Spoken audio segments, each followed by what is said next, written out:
Mettre à l'honneur ces travailleurs et ces travailleuses immigrés, ces anciens d'origine maghrébine, mais également d'Afrique subsaharienne, venus en grand nombre, participer à la reconstruction de la France durant les 30 Glorieuses, puis rester ici, souvent en silence et en souffrance aussi. Pour la Semaine Bleue, il nous a semblé comme une évidence de partager notre conviction que les choses doivent changer en mettant en lumière nos concitoyens Chibani.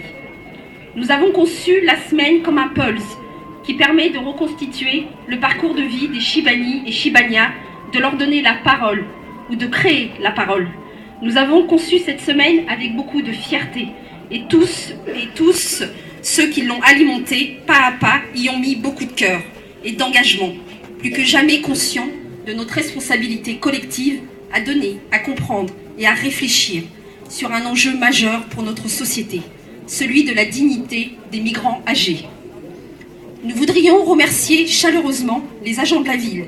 tout particulièrement le service personnes âgées, le service intégration, la direction de la culture, le cinéma Le Méliès, les centres sociaux et la direction de l'éducation populaire, mais aussi toutes les associations mobilisées et les nombreux partenaires qui n'ont pas compté leur temps et leur énergie pour préparer les nombreux temps forts de ces prochains jours un peu partout sur la ville. Ce parcours commence ici ce soir, et les images que nous allons voir, les paroles que nous allons entendre sont beaucoup plus éloquentes que tous les discours que nous pourrions prononcer. Car ce soir, notre cinéma Le Méliès ajoute deux nouveaux joyaux à son palmarès en accueillant à la fois l'exposition de Luc Jeunepin, Chibani la question, et le film de Rachid Oujdi,